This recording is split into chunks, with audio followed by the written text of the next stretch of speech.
Shalom Sobat STI yang dikasih oleh Tuhan Yesus Kristus. Puji Tuhan, kita boleh berkumpul, kita boleh bersatu, bersama-sama merenungkan sebagian kebenaran firman Tuhan pada hari ini di dalam renungan STI. Ya, Bapak Ibu Saudara, pada hari ini kita akan membahas satu tema, yaitu kasih yang menyembuhkan. Sekali lagi, kasih yang menyembuhkan. Bapak Ibu Saudara, ketika kita melihat pembahasan mengenai kasih merupakan hal yang sangat sederhana, hal yang sangat mudah untuk diucapkan. Tetapi pada realitanya, kasih ini merupakan suatu hal yang susah untuk diaplikasikan di dalam kehidupan kita. Bagaimana kasih memerlukan suatu tindakan yang nyata, bagaimana kasih itu memerlukan aksi. Ya, Bapak Saudara, pada hari ini kita akan membahas mengenai kasih itu yang nyata. Kasih yang nyata, kasih yang diaplikasikan secara langsung, kasih yang dijalankan secara langsung. Ya, mari kita membaca Alkitab kita di dalam Markus pasalnya yang kedua, ayatnya yang keempat sampai yang kelima.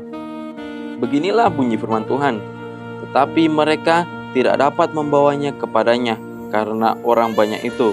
Lalu mereka membuka atap yang di atasnya. Sesudah terbuka, mereka menurunkan tilam tempat orang lumpuh itu terbaring. Ketika Yesus melihat iman mereka, berkatalah ia kepada orang lumpuh itu, "Hai anakku, dosamu sudah diampuni." Ya, Bapak Ibu Saudara sekalian, seringkali ketika kita membaca ayat ini, kita berfokus kepada mukjizat yang terjadi di mana Yesus menyembuhkan orang lumpuh itu.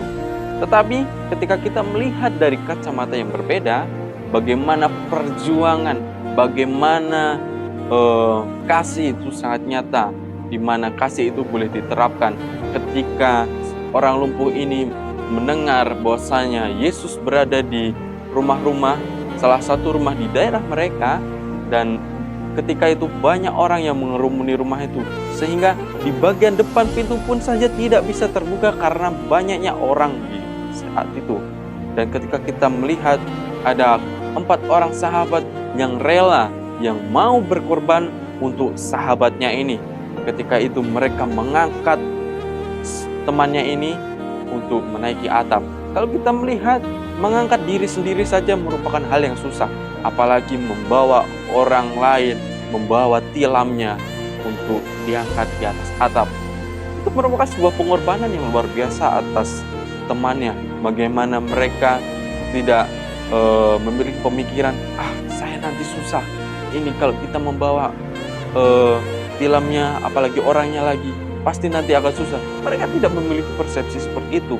Karena mereka memiliki keyakinan bahwasannya, saya mau teman saya sembuh. Saya mau dia mengalami mukjizat itu. Sehingga pada saat itu mereka menggotong saudaranya ini yang lumpuh untuk menaiki atap itu.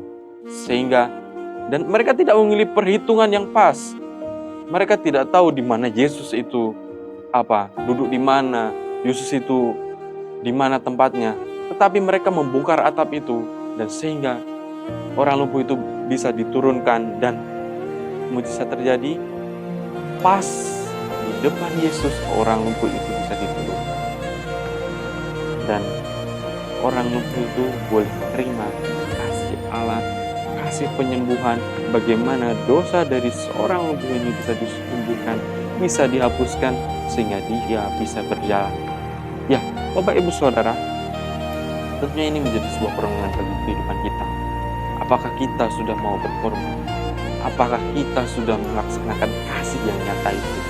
Apakah kita sudah menjalankan kasih seperti halnya keempat saudara ini? Mereka mau berkorban. Tentunya ketika mereka mengangkat orang lumpuh ini, pasti mereka memiliki konsekuensi. Mereka mungkin akan terjatuh, mereka mungkin harus memperbaiki atap yang mereka jebol itu. Mereka tidak menghiraukan itu, karena mereka mau berkorban untuk temannya yang mereka kasihi. Lantas bagaimana dengan kehidupan kita? Apakah kita mau berkorban? Apakah kita mau memberikan kasih kita kepada orang lain? Mari kita merenungkan hal ini. Mari kita berdoa. Tuhan, terima kasih atas berkat penyertaan-Mu. Terima kasih bila mana kami boleh merenungkan sebagian dari kebenaran firman Tuhan, di mana kasih itu secara real, kasih itu secara nyata boleh diaplikasikan, bagaimana kasih itu boleh berjalan, kasih itu boleh memiliki aksi yang tepat. Dan tentunya ini menjadi sebuah perenungan bagi kehidupan kami, sehingga kami boleh melaksanakan, kami boleh mengaplikasikan kasih itu dalam kehidupan kami. Tuhan, ajari kami untuk menerapkan kasih itu. Terima kasih Tuhan. Haleluya. Amin.